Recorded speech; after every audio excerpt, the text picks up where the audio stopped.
네, 우리 하나님 말씀 함께 보시겠습니다. 사사기 9장 1절부터 6절까지 말씀입니다.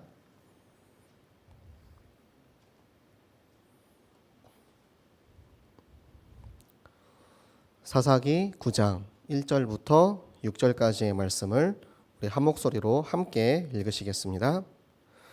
여룻바알의 아들 아비멜렉이 세겜에 가서 그의 어머니의 형제에게 이르러 그들과 그의 외조부의 집에 온 가족에게 말하여 이르되 청하노니 너희는 세겜의 모든 사람들의 귀에 말하라. 여룻바알의 아들 70명이 다 너희를 다스림과 한 사람이 너희를 다스림이 어느 것이 너희에게 나으냐.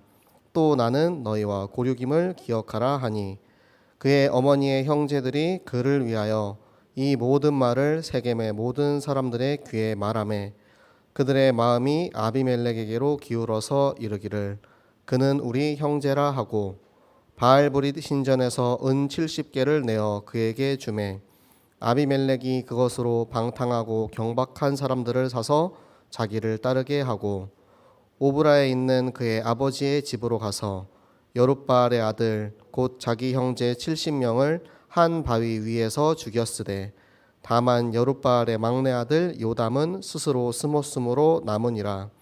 세겜의 모든 사람과 밀로 모든 족속이 모여서 세겜에 있는 상수리나무 기둥 곁에서 아비멜렉을 왕으로 삼으니라. 아멘. 네, 이번 주 강단에서 세겜에서 왕이 된 아비멜렉이라는 말씀을 받았는데요.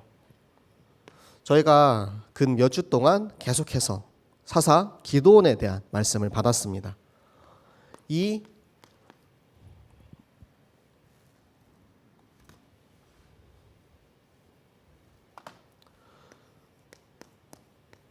오늘 성경에 보면 가장 먼저 여룻바알이라고 나오죠. 기드온은 바로 우리에게 주시는 하나님의 응답입니다. 계속해서 기드온에 대해서 말씀을 받고 있었는데 우리가 이번 주에 말씀을 받으면서 지난주에서부터 에봇에 대해서 나오면서 기드온의 마지막이 너무 좋지가 않았어요. 그래서 하나님께서 기드온을 어떻게 찾아오셨고 어떻게 인도하셨으며 기드온이 어떻게 해서 변화되어서 결국에 이런 아비멜렉이라는 결과까지 나왔는지 우리가 함께 먼저 보도록 하겠습니다. 기드온이 미디안에 너무 다 뺏기고 아무것도 가진 것이 없어서 그 타작마당에 숨어서 밀을 타작을 하고 있었죠. 그런데 그 기드온에게 하나님께서 여호와의 사자가 기드온을 찾아가서 그에게 이르되 큰 용사여 여호와께서 너와 함께 하시도다. 큰 용사라고 부르셨어요. 우리를 찾아오신 예수 그리스도의 은혜를 기억하십니까? 여기서 한 사람도 우리가 예수님을 먼저 찾아가서 만난 사람이 없어요. 우리의 발걸음이 교회로 올 수는 있었겠죠. 하지만 예수님께서 우리를 찾아오지 않으셨으면 우리는 결코 생명을 얻을 수 없었습니다. 내게 주신 구원과 생명, 이 나를 위해서 이런 방탕하고 불쌍한 나를 위해서 자신의 목숨을 버리고 이 땅에 오신 예수 그리스도, 그 그리스도께서 나를 찾아오셔서 지금 내 안에 계시기 때문에 우리는 큰 용사인 것입니다. 그리고 그 기드온이 절대 믿어지지가 않는 거예요. 그래서 여호와의 사자에게 계속해서 증거를 구하죠. 징표를 구하고 여호와의 사자가 그것을 보여줄 때 뭐라고 합니까? 와, 내가 이제 죽겠구나. 내가 진짜로 하나님을 보았으니까 이제 죽겠구나 라고 할 때 하나님께서 두려워하지 말라. 여호와 살롬의 하나님께서 우리를 찾아오셔서 참된 평안이 되어주고 계십니다. 요즘 코로나 시대 많이 두렵지 않습니까? 불안하지 않습니까? 제가 이번 주 월요일 날 오랜만에 저희 동기가 부산에 내려와서 밤에 잠깐 만나러 갔어요. 근데 딱 만나고 5분이 안 돼서 전화를 받더니 자기 가야겠다고. 그날 이제 할아버지를 만나가지고 같이 이제 예배를 드렸는데 그 할아버지가 이제 양성이 뜨셨다는 거예요. 만난 지 5분도 안 돼가지고 바로 나갔습니다. 그리고 나서 이제 다음날 보건소에 가서 검사를 했는데 다행히 음성이 나오긴 했어요. 요즘은 툭 하면 코로나가 주변에 확진자가 생기는 그런 시대예요. 굉장히 스스로는 두렵고 불안할 수 있어요.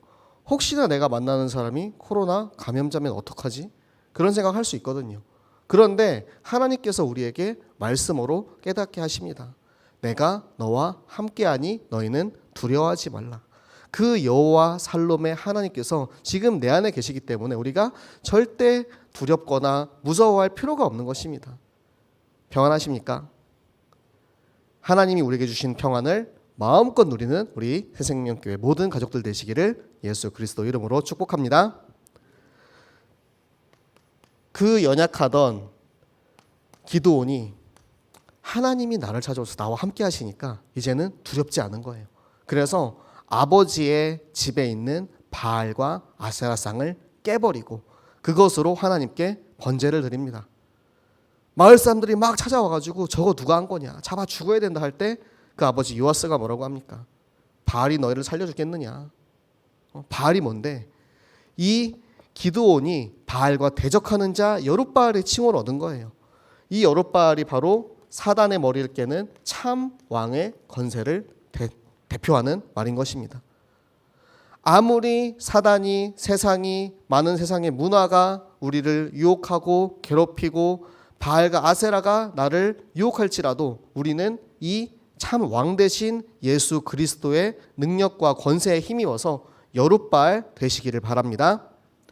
그 여룻바알이 이제는 용사 300명을 데리고 미디안과의 전쟁을 시작합니다. 32,000명이라는 사람이 모였어요.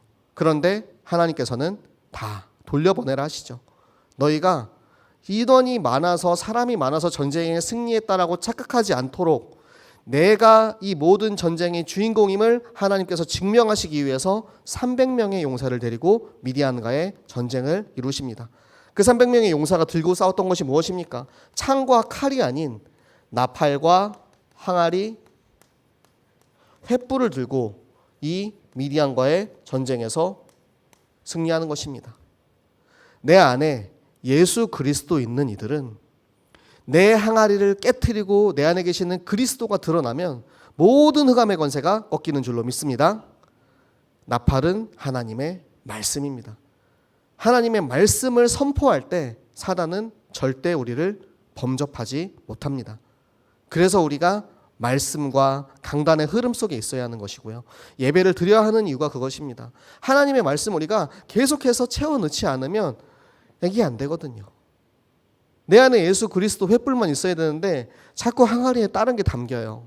우리 항아리 안에 자꾸 나의 것들이 담기다가 보니까 그게 나의 왕이 돼버리게 됩니다.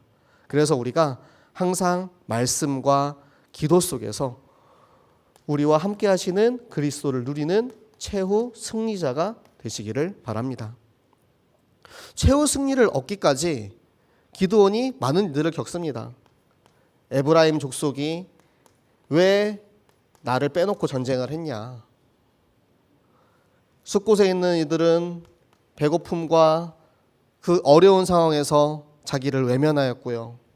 그리고 브누엘에 있는 이들 또한 그들을 희롱하고 외면했습니다. 하지만 이런 것에 절대 얽매이지 않았어요.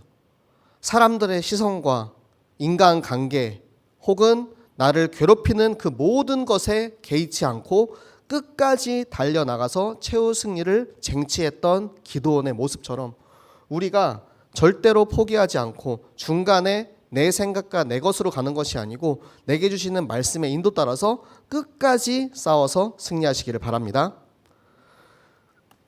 그리고 기드온에게 이제는 왕이 되어달라고 하는 거예요. 백성들이 그러면 당신과 당신의 자손과 당신의 손자들이 우리를 다스려 주시옵소서. 백성들이 바라는 건 사실 딱 하나예요. 내가 안전하게 편안하게 먹고 살았으면 좋겠다. 그런데 강력한 힘을 가진 기드온이 앞에 있으니까 기드온이 당신이 우리를 구원했잖아요. 당신이 우리를 구원했으니까 우리의 왕이 되어주세요. 얼마나 어리석습니까? 기드온이 이스라엘을 구원했습니까? 기드온이 아니고 여호와께서 기드온과 함께 하셔서 그 이스라엘을 구원했음에도 불구하고 이 이스라엘은 아직도 기드온을 쫓아보고 가고 있는 거예요. 나를 살려주세요. 우리의 왕이 되어주세요. 그때 기드온이 뭐라고 합니까? 오직 여호와만이 우리의 왕이 되신다라고 이야기를 합니다. 참 멋있는 말이었어요. 저도 그 성경을 보면서 아 그래 기드온처럼 이런 고백을 해야지 라고 했는데 바로 뒤에 그러면 나에게 너희들이 전리품으로 얻은 금 귀걸이를 좀 줘라. 아 너무 좀 씁쓸하더라고요. 기드온이 이렇게 멋있는 기드온이 승리하고 왕이 되어달라고까지 했던 그 기드온이 오직 여호와만이 우리의 왕이다라고 고백했던 그 기드온이 결국에는 올무에 매이게 되는 거예요. 우리가 사실 기준을 다 알고 있어요. 답도 다 알고 있어요. 복음에 대한 것을 모르는 사람은 한 명도 없을 거예요. 우리 교회 요만한 렘넌트도 다 압니다. 그런데 입만 복음인 사람이 되면 안 돼요. 말로는 누구나 답할 수 있어요. 예수님 어디에 계시니 내 마음속에 너무 잘해요. 그런데 진짜로 예수님이 내 마음에 살아계신다라는 그 생명의 증거가 절절하게 흘러서 나오는 진짜 생명을 가진 사람이 있어야지 이 말로만 여호와께서 나의 왕이시다라는 것을 피할 수가 있는 거예요. 머리로 아는 기준이 아니고 생각으로 지식으로 깨닫는 것이 아니고 진짜 내 안에 예수님께서 살아계셔서 그 생명을 마음껏 누리는 그런 우리 모든 새생명교회 되시기를 바랍니다.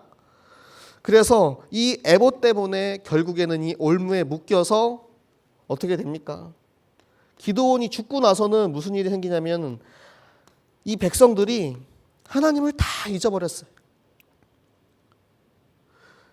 그리고 나서 나온 결과가 무엇입니까? 바로 아비멜렉이라는 기드온의 아들. 사실 우리의 후대에 대한 이야기입니다. 기드온이 내가 받았던 이 언약, 내가 전달받은 예수 그리스도의 생명과 큰 용사로서의 사명을 이 아비멜렉에게 잘 전달했더라면 아비멜렉이 이렇게 되었겠습니까? 이번 주에 세겜에서 왕이 된 아비멜렉이라는 말씀을 받으면서 세겜 낯이 익은데 세겜 어디서 들어봤지? 네, 2021년 4월 달에 언약의 땅 세겜이라는 말씀을 우리가 받았었어요. 그때 세겜의 말씀을 들으면서 세겜이 무슨 땅이냐? 하나님의 언약이 전달되는 땅, 축복의 땅 세겜이다라는 말씀을 받았단 말이에요. 그 세겜에서 아비멜렉이 왕이 된 거예요. 그 세겜이 어떤 땅입니까?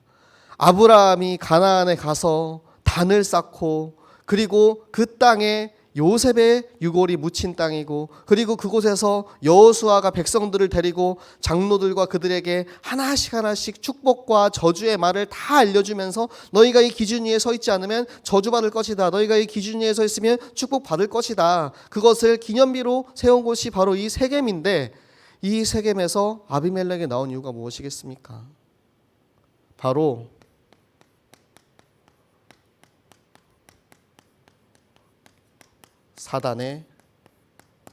사단에게 속아서 하나님께서 이 선악과를 먹으면 너희는 반드시 죽는다라는 말씀을 하셨는데 사단이 뭐라 합니까? 절대 죽지 않는다라고 해요. 사단이 하는 일은 하나님의 말씀을 뒤집는 일을 하는 거예요. 언약의 땅 세겜을 뒤집어서 축복을 받은 이 땅을 뒤집어서 저주받은 왕이 세워지는 그 땅으로 만드는 게 바로 사단의 역할입니다. 여러분, 세겜은 우리의 교회입니다.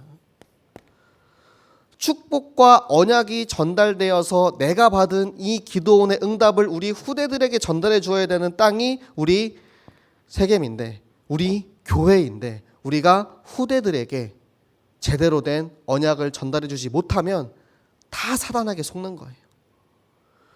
뒤집는 건 너무 쉬워요. 우리가 그것에 기준과 말씀의 반석을 가지고 말씀에 하나씩 이 벽돌을 쌓는 것이 정말로 쉽지 않거든요. 우리 렘넌트 사역들 오래 해보셨잖아요. 어린이 전도운동 우리가 계속하고 있지 않습니까? 하나씩 터를 열심히 쌓고 있는데 사단은 순간적으로 뒤집어 버린다니까요. 우리가 속으면 안 됩니다. 최후 승리를 얻기까지 전쟁은 절대 끊이지 않습니다. 지금도 영적 전쟁이 계속되고 있고요.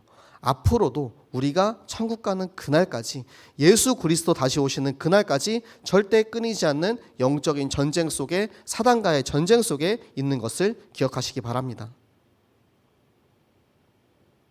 우리가 틈을 보이면, 내가 틈을 보이면 우리 후대들이 당한다는 생각을 하면 우리가 어떻게 해야 되겠습니까? 더욱더 말씀과 기도로 성령의 전신 갑주를 입고 절대 틈을 보이지 않는 그런 증인으로 우리 중직자분들, 우리 부모님들, 우리 어른들 세워지시기를 부탁드리겠습니다. 그래서 이 뒤집어서 어떻게 되냐? 바알브릿, 여룻바알을 뒤집으면 바알브릿이에요. 여룻바알이 무슨 뜻입니까? 바알과 대적하는 자, 바알과 싸우는 자잖아요. 바알브릿은 바알과 언약을 맺은 사람을 바알브릿이라 합니다. 이 아비멜렉이 세겜에 가서 너희가 70명의 왕을 섬기겠느냐, 아니면 나 너희의 친척 고륙인 내가 너희들의 왕이 되는 게 좋겠느냐라고 그들을 선동했을 때 바알브릿 신전에서 은 70개를 아비멜렉에게 지원을 해줍니다. 이미 이스라엘은 속아서 이 바알브릿 신전이 세겜에 그렇게 힘을 가지고 있었어요. 그 70 은병을 가지고 70명 아들들을 전부 다 죽여버리죠. 사단이 하는 짓은 이렇습니다. 우리 교회가 말씀과 기준 위에 확실하게 중심을 잡고 있지 않으면 오히려 우리 후대들을 죽이는 역할을 하는 거예요. 우리가 영적으로 늘 깨어서 기도하고 있지 않으면, 우리의 영적 상태가 깨어있지 않으면 앞으로 우리의 후대들은 우리보다 더 큰 환난과 핍박 속에서 자라야 됩니다. 우리가 어렸을 때 코로나 이런 거 상상해 보셨습니까? 옛날에 뭐 사스, 메르스 이런 일들도 있었죠. 그런데 코로나 팬데믹, 진짜 시대적인, 이제는 전 세계를 뒤덮는 이 코로나 시대에 우리가 살고 있어요. 코로나는 하나님께서 앞으로 올 더 큰 환난을 위해서 우리를 훈련시키는 하나님의 도구입니다. 우리가 지금 이 비대면 훈련을 받고 있기 때문에 혹시나 앞으로 더욱더 큰 환난이 왔을 때 당황하지 않고 그것을 대응할 수 있도록 하나님이 우리를 계속해서 단련하고 계신 거예요. 그런데 앞으로 그 환난이 왔을 때 우리 렘넌트들이 기준이 없이, 복음이 없이, 말씀이 없이 대피해, 마스크 써, 이런 것밖에 못하고 있다면 어떡하겠습니까? 생명은 살 수 있겠죠. 하지만 그 살아있는 게 진짜 살아있는 게 아닙니다. 영의 생명이 없는, 말씀이 없는 생명은 다 썩어가는 거나 마찬가지. 우리 렘넌트들이 속지 않도록 우리가 진짜 깨어서 렘넌트들을 지키는, 나를 전도하고 우리의 후대들을 지키고 보호해서 이들에게 언약을 전달하는 우리 모든 렘넌트 부모님들, 교사들, 사역자들 되시기를 부탁드리겠습니다. 그래서 하나님께서 우리에게 우리의 정체성을 먼저 깨닫게 하시는 거예요. 내가 먼저 전도되고 내가 먼저 살아나지만 않으면 안 되거든요. 내가 누구인지, 나는 무엇을 해야 하는지, 그것을 하나님께서 우리에게 말씀을 통해서 인도해 주십니다. 우리 이번 주 암송 9절이죠. 베드로전서 2장 9절 말씀. 우리 함께 암송해 보실까요? 다들 암송하셨습니까? 네, 우리 베드로전서 2장 9절 말씀 우리 함께 암송하도록 하겠습니다. 그러나 너희는 택하신 족속이요 왕 같은 제사장이요 거룩한 나라요 그의 소유가 된 백성이니 이는 너희를 어두운 곳에서 불러내어 그의 기이한 곳에 빛에 들어가게 하신 이의 아름다운 덕을 선포하게 하려 하심이라. 우리의 정체성을 깨닫는 거예요. 내가 누구인지, 그런데 속으면 안 되는 것이 내가 왕이 아니에요, 여러분. 내가 왕이 아니고 내 안에 계신 예수 그리스도께서 참 왕 되신 그리스도께서 내 안에 계시기 때문에 나는 왕 같은 제사장인 것입니다. 우리가 그 사실을 잊고 있으면 내 안에 나도 모르게 조금씩 아비멜렉이 자라나요. 내가 복음으로 나를 계속해서 새롭게 갱신하고 내 속에 있는 이 아비멜렉을 비워내서 빈 항아리의 모습으로 있지 않으면 계속 내 안에 이것들이 차오르는 거예요. 그래서 우리가 말씀을 통해서, 강단 말씀, 암송 구절을 통해서 내가 누구인지, 하나님이 왜 나를 택하셨는지, 왜 나를 통해서 저 흑암 속에서 있었던 나를, 저 흑암 속에 있는 수많은 현장의 어린이들을, 우리 렘넌트들을, 그들을 살려서, 나를 살려서 하나님의 기이한 빛에 들어가게 하시는지, 그것을 계속해서 확인하고 확신하고 믿음으로 끝까지 달려나가시기를 바랍니다. 네, 그래서 하나님께서 우리를 증인으로 세우시는 거예요.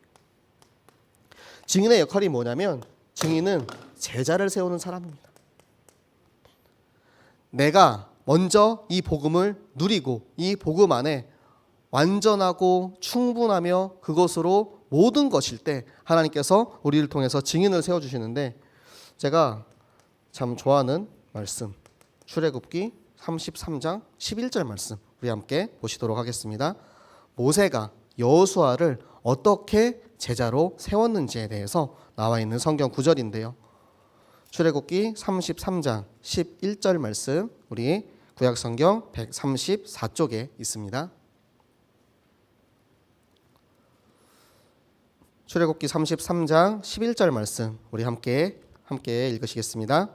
사람이 자기의 친구와 이야기함 같이 여호와께서는 모세와 대면하여 말씀하시며 모세는 진으로 돌아오나 눈의 아들 젊은 수종자 여호수아는 회막을 떠나지 아니하니라.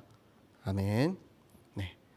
먼저 내가 하나님과 교제하고 하나님과 소통하면, 그리고 우리의 후대들을 하나님과 교제하고 소통하는 그 자리에 함께 하게 하면, 이 아이는, 우리의 후대들은, 우리의 렘넌트들은 자연스럽게 하나님과 소통하는 법을 배우는 거예요. 이 친구에게 야, 너 기도해, 너 말씀 읽어, 너 오늘 교회 가서 예배 드려 라고 얘기하는 것이 아니고, 내가 하나님 앞에 하나님과 함께하는 그곳에 이 아이가 그것을 보고 자라는 거예요. 렘넌트는 우리 교회 중직자의 뒷모습을 보고 자랍니다. 우리 70인 제자들, 이 자리에 앉으신 이 증인, 여러분 제자들의 뒷모습을 보고 렘넌트들이 자라고 있어요. 저를 통해서, 여러분을 통해서 우리 렘넌트들이 여호수아 같은, 바울과 디모데 같은 그런 막 제자들이 일어날 때 정말로 기쁘지 않습니까?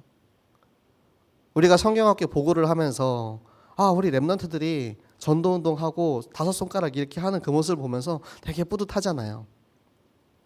그것은 나보다 더 나은 제자를 세우시기 원하는 하나님의 마음입니다.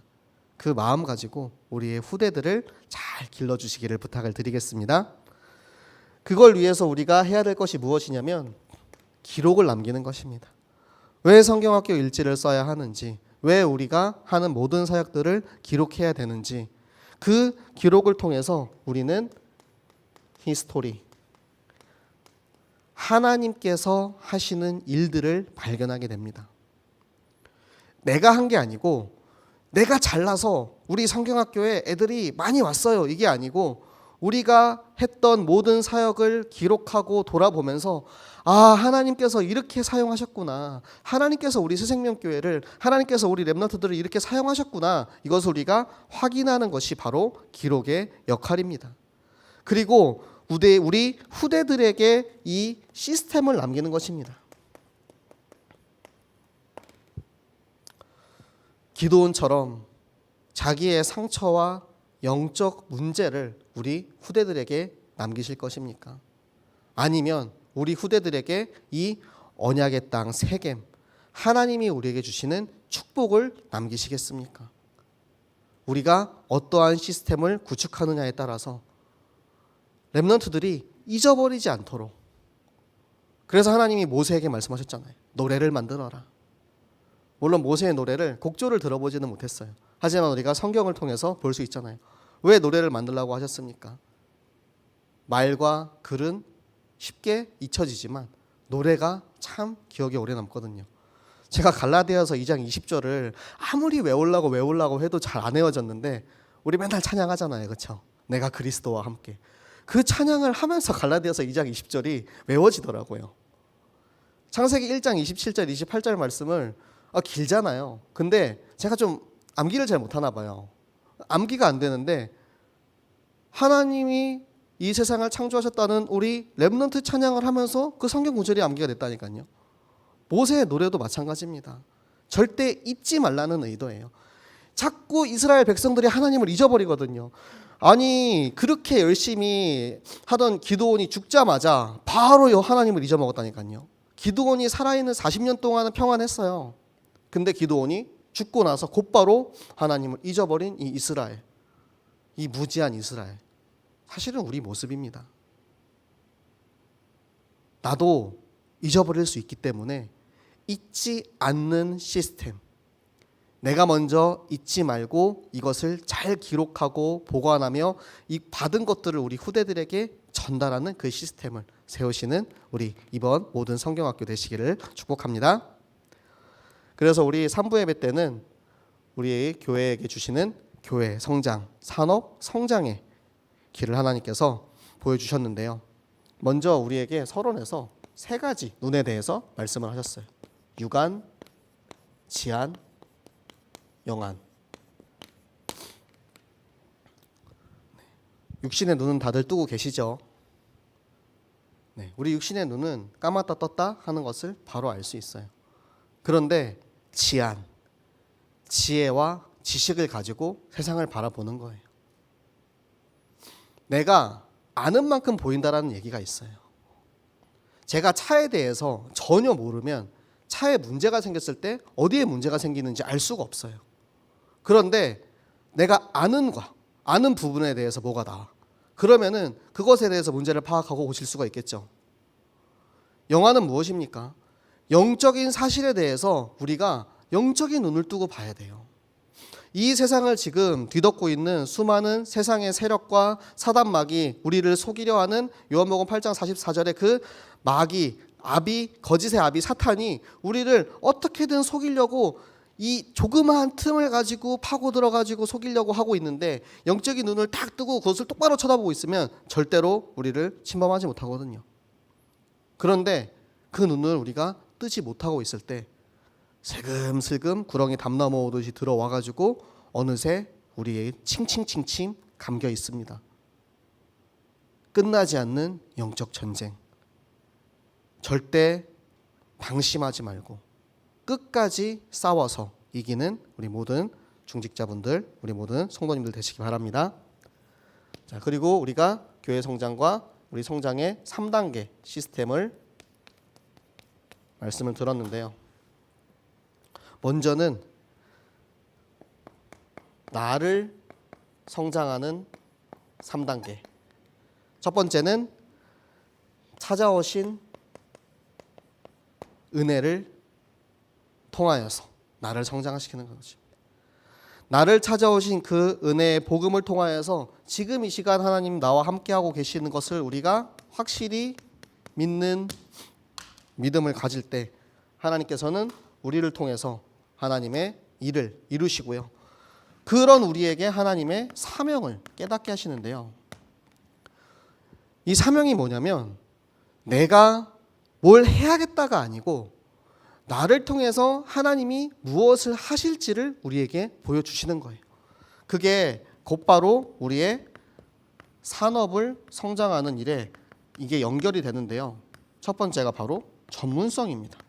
이 전문성이 뭐냐면 하나님이 내게 주시는 사명을 가지고 현장을 바라볼 때 그 전문성을 가지고 우리의 산업 현장을 인도하시는 거예요. 사람마다 하나님이 주신 달란트와 축복이 다 다릅니다. 그렇기 때문에 내 것으로 하는 것이 아니고 하나님이 주신 나의 것으로 우리가 우리의 현장의 전문성을 인도받으시기 바랍니다. 그런 우리를 하나님께서 이제 제자를 세우라고 하셨어요. 산업 현장의 축복이 뭐라 하셨습니까? 나 혼자 잘 먹고 잘 사는 게 아니고 나를 통해서 제자들이 일어나고 나를 통해서 주변 사람들이 변화되고 나를 통해서 많은 주변의 사람들이 와, 저 사람이 아니면 안 된다. 왜? 하나님 믿는 사람이라 뭐가 다르구나. 예시를 드셨잖아요. 교회 다니는 집사님 예시. 우리 그런 예시 많이 듣지 않습니까? 아, 저 사람은 교회 다니는 사람이라 참 믿을만해.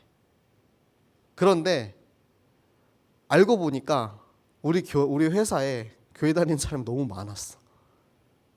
막 싸우고 나서 보니까 저분도 장로님이고 저분은 집사님이고 저분은 이제 목사님이고 막 그래요. 여러분, 우리가 전문성을 가지고 현장의 빛으로 그 현장에 나보다 더 나은 제자를 세우겠다는 이 후대 의식을 가지고 나가시기 바랍니다. 우리의 후대들을 우리가 살린다는 이 의식을 가지고 있으면 하나님께서 우리를 통해서 그 현장에 그 씨앗을 심으시거든요. 그리고 세계화, 이것은 현장화라고 함께 좀 표현을 하겠습니다.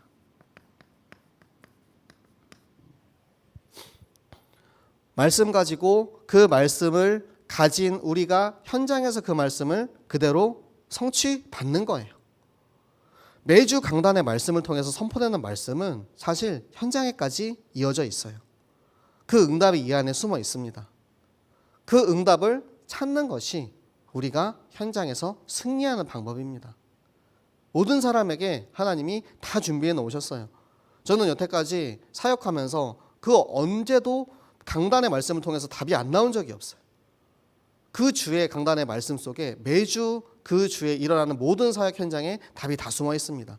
그러면 우리의 현장에서 하나님이 주실 축복도 강단에 다 숨어 있어요. 왜냐하면 강단은 우리 삶의 시간표이기 때문에 이 나팔과 항아리 횃불을 가지고 현장에 나아갈 때 그곳에 여러분들의 현장에 축복이 임하셨을 줄로 믿습니다. 네, 우리 지난주 금요일부터 우리 이제 현장에 있는 산업체들, 우리 교사업체들 위해서 기도를 이제 또 시작을 했잖아요. 금요 찬양 기도회 때. 그 생각을 저도 예전부터 그래, 우리 교회 정말 많은 이제 산업인들 위해서 정말 기도해야 된다라고 생각만 하고 있었는데 사실 못 하고 있었어요. 제가 그거 기도 시작하는 걸 보고 너무 좀 하나님한테 죄송하더라고요. 목사로서, 주의 종으로서 우리 교회 이제 성도님들과 우리 교회 이제 많은 사업체들을 정말 그들을 위해서 기도하고 축복해 줘야 되는데 그것들을 너무 못했구나 하면서 한번 뒤를 이렇게 좀 돌아봤습니다. 사도 제자가 걸어오는 길에는 사실 산업 현장에서 축복받는 70인 제자의 함께 걸어감이 없으면 갈 수 없어요. 제가 지금까지 오는 데 있어서 계속해서 그렇게 하나님께서는 하나님의 제자들을 통해서 그렇게 지금 늘 인도하셨던 것을 돌아보게 하시더라고요. 그래서 내가 받은 것보다 더 많이 돌려드려야겠다. 우리 정말 산업인들 정말 축복받으시기 바랍니다. 예전에 어떤 권사님이 그러셨거든요. 진짜 일하고 먹고 살기 바쁜데 맨날 교회 오라 그래서 너무 힘들다고. 우리 이렇게 힘들게 일하고 있는 거 우리 전도사님 아시냐고 그 얘기 하시더라고요. 네, 잘 모를 때도 있는 것 같아요. 사실 저도 일을 해본 사람이고 저도 이제 뭐 회사를 다니고 일을 했었지만 각 사람이 그 현장에서 얼마나 힘든 일을 하고 계시는지 사실 모르는 경우가 참 많이 있거든요. 그런데 여러분들 그 속에서 정말 답을 찾으시기 바랍니다. 저도 후방 지원하는 거예요. 제가 뒤에서 기도해 드리고 여러분들이 앞에서 내게 주시는 말씀 가지고 막 불도저처럼 끌고 가세요. 내가 힘이 딸린다. 나와 함께 하시는 여호와께서 나를 큰 용사로 부르셨음을 확인하시기 바랍니다. 잠깐 숨 한번 쉬고 다시 그래 큰 용사여 여호와께서 너와 함께 계심이라. 그 말씀 가지고 현장에 또 뚫고 들어가서 내가 거기 왜 있는지를 아셔야 돼요. 나를 왜 그 현장에 보내셨는지를 아셔야 돼요. 내가 그냥 돈 벌려고 가 있는 게 아니고 거기 제자 세우러 들어간 거예요. 그곳에 현장을 살리러 들어간 거예요. 그 응답을 가지고 있으면 하나님께서 무조건 축복하실 줄로 믿습니다. 네, 그런 우리에게 주시는 하나님의 축복이 우리 교회로 이어지는데요. 교회를 성장시키기 위해서 하나님이 먼저 소수의 인원을 부르셨어요. 예수님이 몇몇 사람들을 부르시죠. 그 부르신 이들과 그들에게 어떻게 예수님이 이 땅에 오셔서 사역하시는지를 직접 보여주세요. 부르시고 보여주시고 그들과 함께 하시면서 함께 먹고 함께 바다도 건너고 물고기도 잡고 그 함께 하심이 이 소수의 인원들 한 명 한 명을 키워서 그들이 결국에는 70인 제자로 사도 제자로 세워지게 하나님께서 인도하시는 것입니다. 이 70인 제자 중직자의 역할이 정말 중요합니다. 여러분들이 내가 중직자로서 그냥 우리 눈앞에 보이는 현장만 보는 것이 아니고 저 멀리 있는 전 세계 복음화의 현장을 바라보시기 바랍니다. 똑같은 돈을 벌어도 똑같은 기도를 해도 부산 땅, 북구 땅, 구포 땅을 살려 주시옵소서. 여기에 주는 하나님의 축복과 전 세계 237개 나라의 5천 종족을 살릴 힘을, 그 축복을 우리에게 주시옵소서. 하나님이 더 많이 주고 싶어도 그래 너는 구포 땅만 살리면 되지 이러실 것 같아요. 너희 가족만 살리면 되지, 너만 살면 되지 그러실 것 같아요. 그게 아니고 하나님 정말 이 땅 끝까지 복음이 전해지는 그 일에 나와 우리 교회를 사용하여 주시옵소서.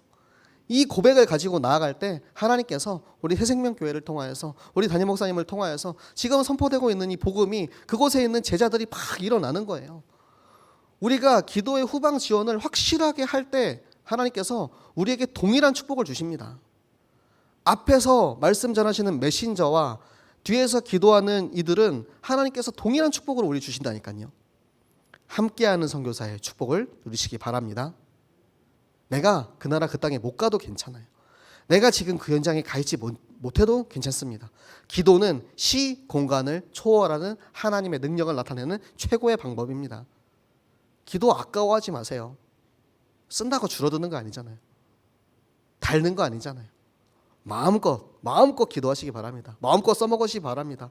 마음껏 받은 말씀 붙잡고 강단의 말씀 붙잡고 그 말씀 믿는 믿음으로 현장을 위해서 기도하시기 바랍니다.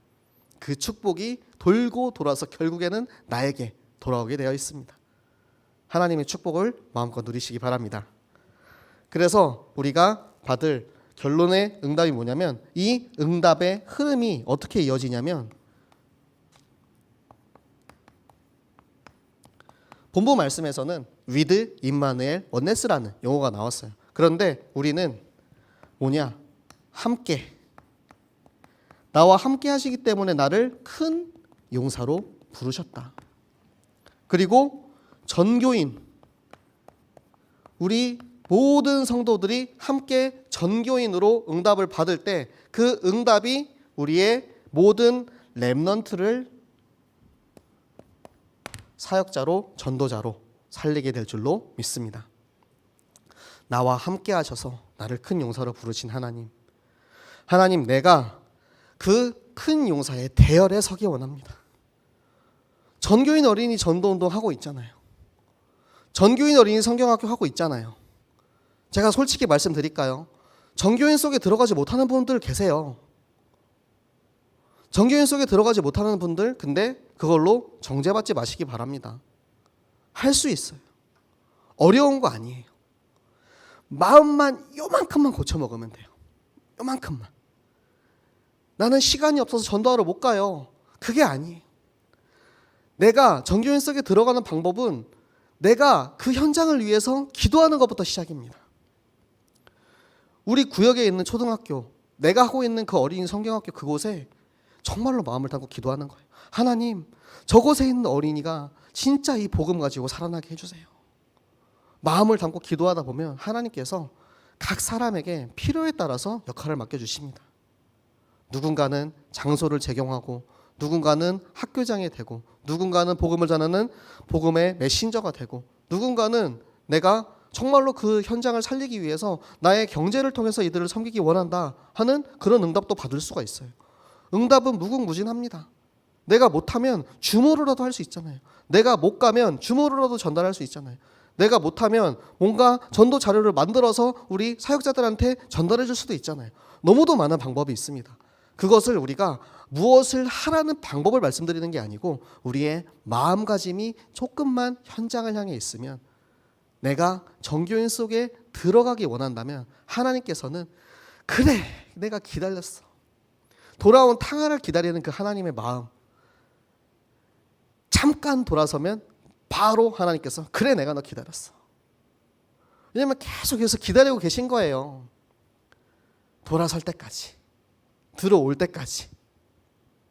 들어오기만 하면 바로 안아주실 건데, 한 걸음만 들어오면 되는데, 정교인의 흐름 속에 함께 들어오셔서 진짜 우리 렘넌트 살리는 그 일에 우리 온 새생명교회가 단 한 명도 빠짐없이 모든 새생명교회가 전교인의 흐름 속에 계시기를 예수 그리스도 이름으로 부탁을 드립니다. 네, 우리 한 줄로, 한 단어로 정리를 하라는 말씀을 하셨어요. 그래서 저는 나, 교회, 현장에 언약, 전달, 시스템이란 말로 제 개인적으로는 정리를 했습니다.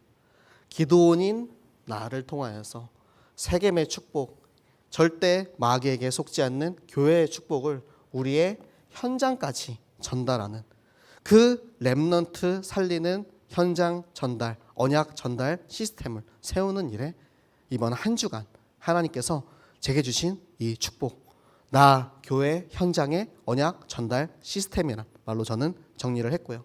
여러분도 각자 내게 주신 말씀을 정리하시기 바랍니다. 강단의 제목을 통하여서 나에게 주시는 나의 한 줄 요약을 통하여서 만나면 바로 튀어나가거든요. 누군가를 만났을 때 내가 이번 주 말씀 뭐였지? 이번 주 제목 뭐였지? 할 수 있어요. 제가 월요일에 다락방 갔는데 한 렘넌트가 알았는데 계속 이러고 있는 거예요. 야, 하루밖에 안 지났어 임마. 근데 그럴 수 있거든요. 저도 가끔 생각 안 나요. 그래서 계속 정리하고 나의 것으로 만드시기 바랍니다.